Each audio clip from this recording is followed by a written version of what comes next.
Your Humanities Half Hour is brought to you by the Northern Marianas Humanities Council.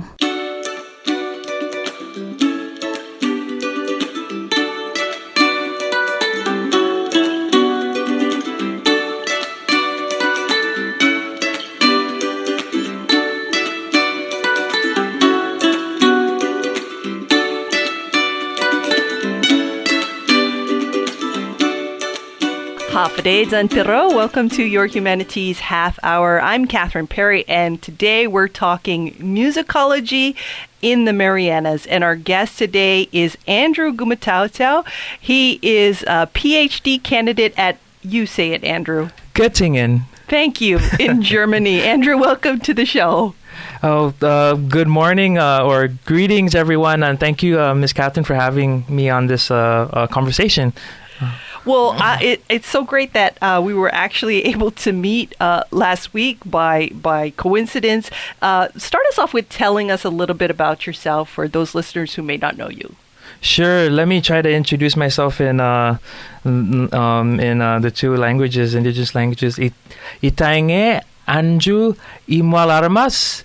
Anhu si Andrew Gumataotao. My name is Andrew Gumataotao, and I am Chamorro. I'm born and raised in Guam, and so I've done my undergrad in the University of Guam, and I've did my master's in UH Manoa. I'm a Gumataotao from Hagutnya, but I also have some ties to Saipan from the Familin Cabrera. So all the Cabreras out there, Hafaday, I'm sorry I haven't met you, but I will definitely connect with you in the future very soon. Well, I think we should point out that's one thing we hope our chat today will accomplish, is helping you connect with other people in the Marianas who are interested in dance and song of the indigenous people. By the way, good job on that Arfaloasha and Chamorro introduction. So start us off with what is your thesis that you're developing? Sure. And so my university is based in Germany, and it's a part of a project called Sound Knowledge, and it's funded by the European Research Council. And so Sound Knowledge aims to rethink music in terms of the knowledge inherent and specific to music making by exploring how music and dance are specific knowledge practices in Micronesia, in the Western Pacific. And so myself, I am the specific researcher for the Marianas. I have two other colleagues who are focused in the Marshall Islands. Her name is Celia Fritz, and my other colleague, Sebastian Hackmeyer. He is going to be based in the island of Yap in the FSM. And so we're really looking at music and dance as a specific way of knowing in terms of perpetuating cultural identity, addressing issues that affect the community, such as post-colonialism. These are sort of issues that deal with sort of the historical injustices that indigenous peoples have faced, particularly in the Pacific, and how music just insists on perpetuating and revitalizing us as a people. And so, in a nutshell, these are sort of the broader things I'm looking at, but I hope to connect with more musicians and dancers in the community to sort of really flesh out what this really means. And so I'll just leave it at that right now. Well, you're getting your PhD in this topic of Marianas music and dance. How did this become such a passion for you? Sure. And so, I would like to think of myself as a performer at heart. I've sung since I was a little kid. I was born and raised in a typical Chamorro family that would have devotions in terms of the Catholic Church and the novenas, the novenas, devotions to various saints. And my family would always participate in the choir in church. And so I was really molded in a young age to really sing, and to sing in our indigenous language, in Chamorro. And that really sort of formed me as a young person, and I just kept cultivating that, and I really had a passion for learning more about our culture and language. And so I continued that on to my undergrad. And so fortunately at UOG, at the time I was there, they started the Chamorro Studies program. And so it was the first time you can get a degree that studied at least one of the peoples of the Marianas in a legitimate way. And so that's sort of the background. And then I double majored in Chamorro Studies and music. And so I've been a performer in Guam. I've sung in bands. I've also sung in even for weddings in the hotel industry. And so those are the sort of performative backgrounds that I've had as a singer. And so I think, as I became to sing more and to perform more, I just really turned to how I was grounded in singing and learning more about how music perpetuates culture. And so as a young person, I wasn't really taught to speak in Chamorro. And so I think by virtue of singing really inspired me to dive in deeper into, and I started talking to my parents and insisting that why don't you talk to me in Chamorro? I want to learn, and so it's been sort of a long journey. And so I really wouldn't say that I viewed this as a career path, but nevertheless I recognize the importance for perpetuating it and for really sharing our expressive culture in the Marianas. So that's sort of. I think a lot of people can relate to your example of growing up with church songs. We all have a song we can think of from our childhood that has that emotional tie that kind of draws you back to that time. What is your methodology so far for conducting your research? So my methodology draws a lot from indigenous studies, and so really looking at music and rethinking music not only as a means of entertainment but as a means of maintaining important practices and even ways of perceiving sound and ways of producing sound that are specifically from the Marianas. Mm-hmm. And so learning how to approach music in that way has been really one of the ways in which I foreground how I conduct my research. And so a lot of the stories or the interviews, talking stories with sort of the initial people I've been able to talk to was talking about sort of the material practices, the importance of protocol, the importance of all these sort of seemingly perfunctory things that are actually very much important to how music is really sacred and really I would say just an alternative way that music can be shared in contrast to sort of the canon in ways in which like academia sees music, like in terms of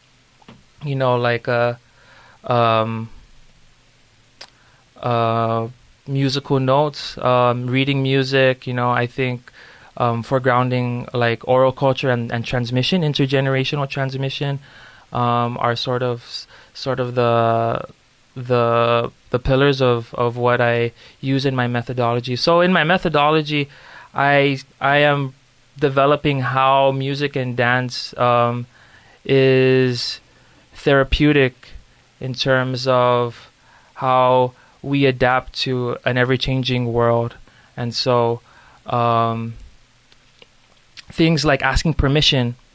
We all know as Marianas people that before we go into the jungle, we have to ask permission. But how do we sound that out? We say Gwela jengwelu kusinya jumalofan gitano miju,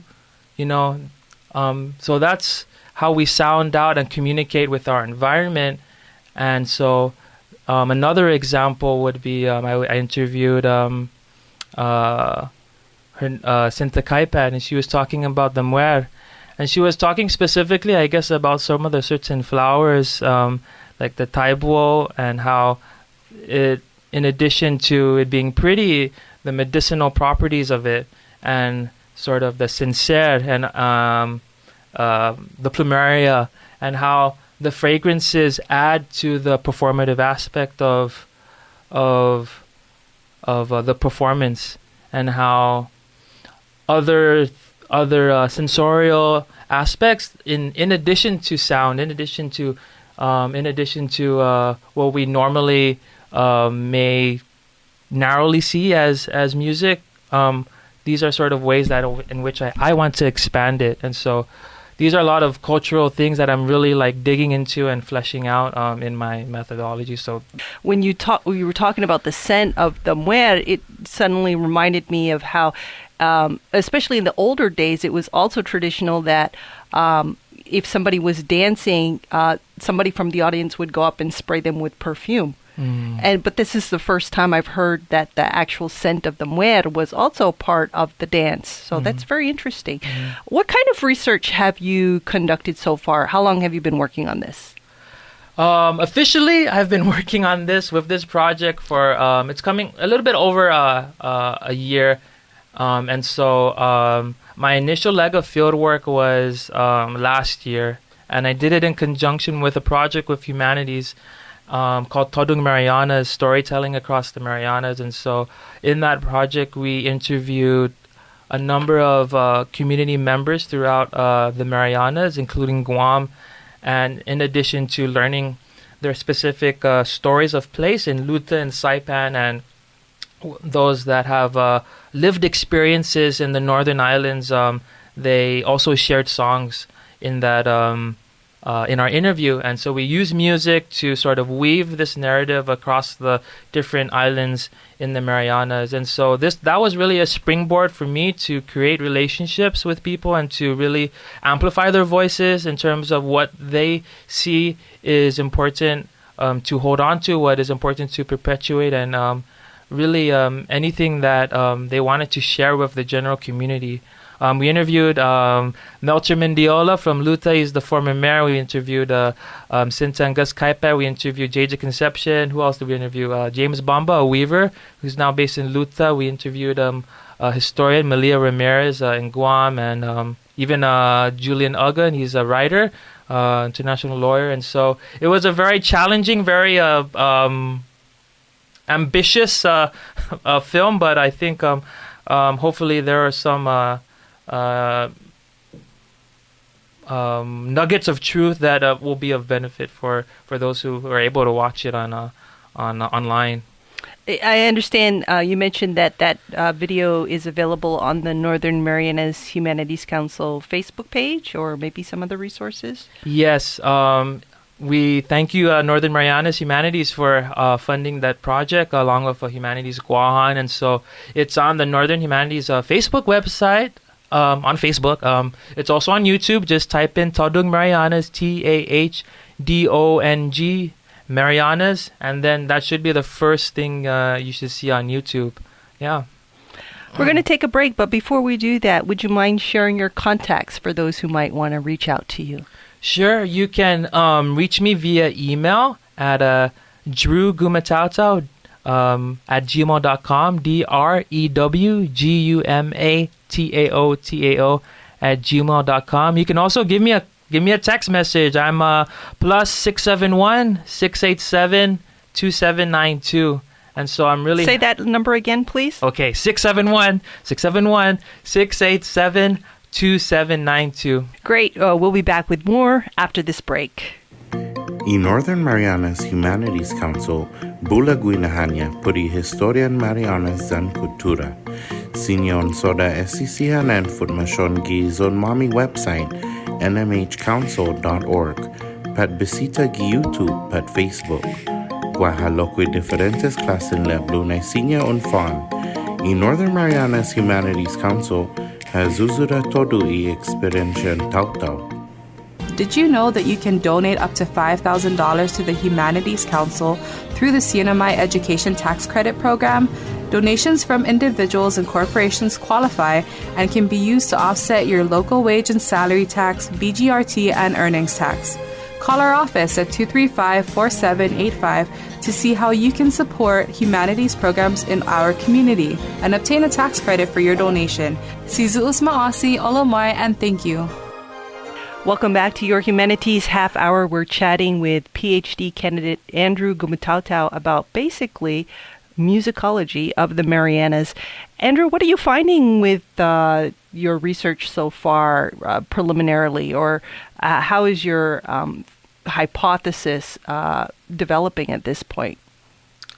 Yes, and so in between writing in a different country and coming back and seeing how things unfold on the ground, you always have to be open to things changing. And so I think throughout this research journey, I imagine that my writing will constantly change and be evolving. And so since the beginning, it's been very great so far learning about the Marianas. And so I just want to preface that, I already said I'm from Guam, and so I think that being in the Northern Marianas has really taught me a lot of the nuances and differences between the islands. And so I think that has been a very beneficial experience for me, as well as even going to and connecting with folks in the diaspora. And so seeing the ways in which we articulate our culture in the various places that we are is a beauty in itself. And one of the goals in my project is to really give the time and space on paper to flesh out, like, what does articulating Marianas culture in San Diego look like. And so, for example, I've been in California and San Diego, and for those of you who have friends or family there, there's a big Marianas community there. We have the Guam Club, we have the House of Chamorro, smack in the middle in Balboa Park, and so they just finished having a cottage there amongst the many nations of the world. And so connecting with folks there and learning about the community there, I think, is very important. And learning about those, our brothers and sisters who haven't necessarily been to the islands or haven't grown up in the islands, but yet still dance cultural dances out there, all the way out there, thousands of miles away. And so learning and talking to them of the importance of maintaining culture through dance, I think, and music is very important to them.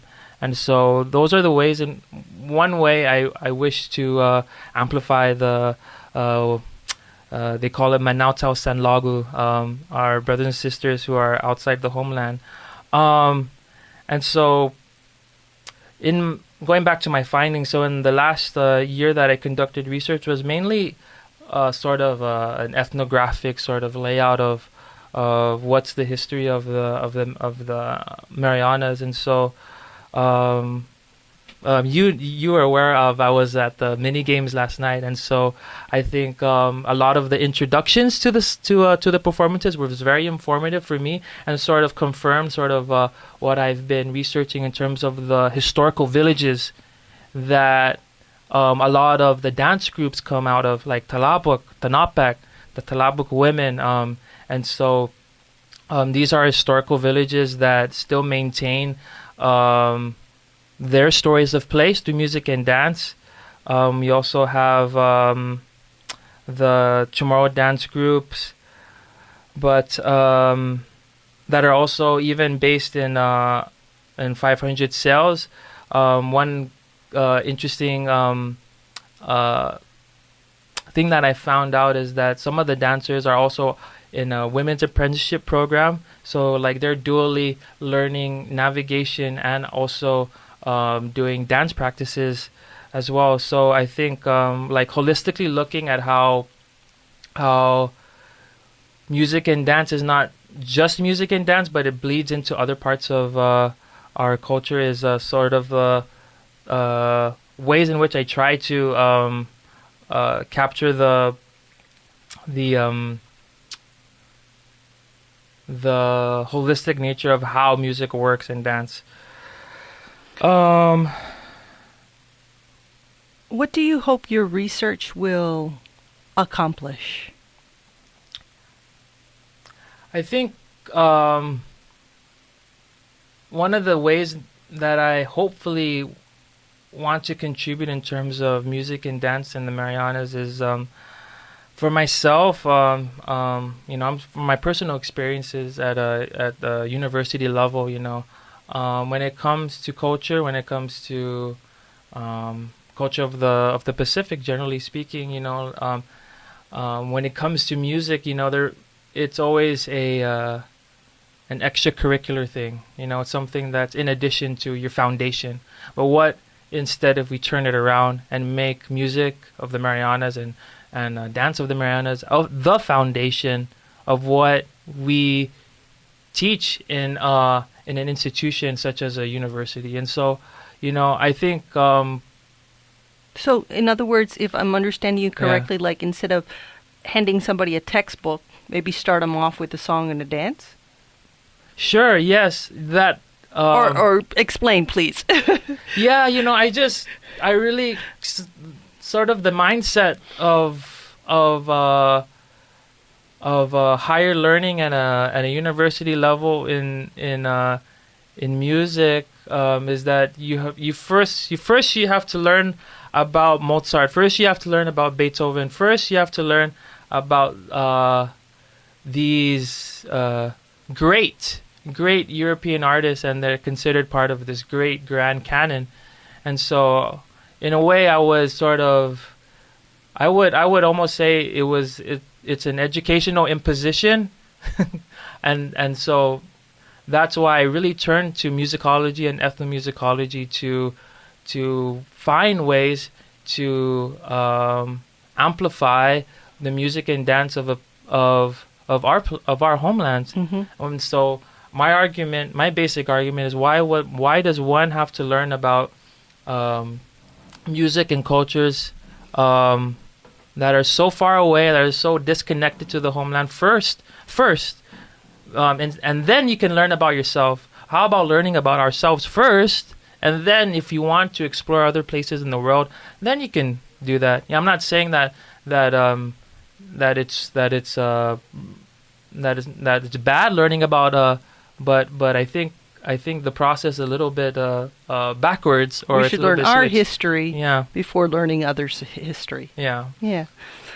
So I know you're in the middle of getting your PhD, but what is your vision beyond your PhD? What do you hope to do? What is your PhD going to be in, number one? And then what do you hope to do with your knowledge? Wow. Well, I think at a fundamental level, I want to share this with our community, and I want to uplift our community and work with them on a level that in a way that I can serve our practitioners, our musicians. And so I wouldn't say that my first thing to do is to writing in an academic level about music. It wasn't the first choice for me to do. And if you the higher you keep going in academia, the more convoluted. The more it's a lot of I think intellectual maneuvering that I wouldn't wish on everyone to do. But nevertheless, this is work that ultimately puts you in a position where you can make changes at an institutional level. And so that's what I want to do. I want to be in a position to be a leveraging tool for our community in music and dance, in the arts. And so I think it's very powerful that people may seemingly like disregard as just entertainment, or I mean, it is entertainment too, but I think that it's also very powerful in itself that we insist on performing our culture. We insist on telling our stories. I mean, we could tell our stories just talking, right? But no, we dance it. No, we move. And so I've yet to reach that point and really getting the specific of why people move this way. Maybe are we tying rope? You're circling your arms there, yeah. Are we tying rope, or what? What do these mean? What does this mean? Like that we sing in Refelowash, then we move to Japanese, and then we move to Chamorro, and then we move back, and we move in, and out. What does that tell us? Like, does that have a story of our layered experiences as Indigenous peoples in encountering outside peoples? And so how do we adapt to that? And so how did we sort of maybe subalternly make fun of people via music and dance? And so these are sort of like initial ideas that I've been talking to with people.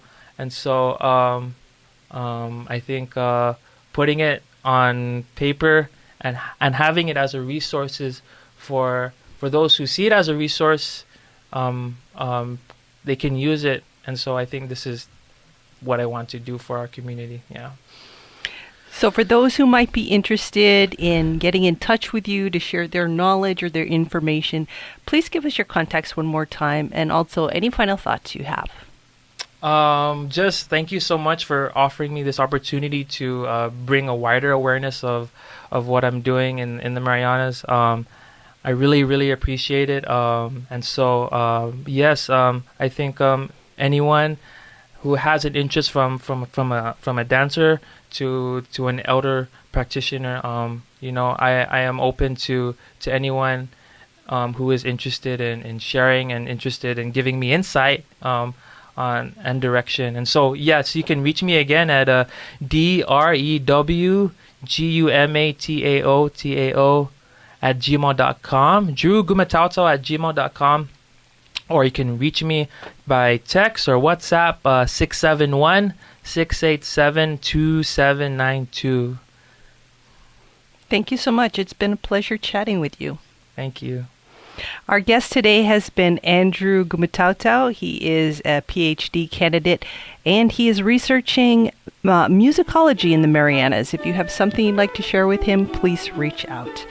This has been Your Humanities Half Hour. I'm Catherine Perry.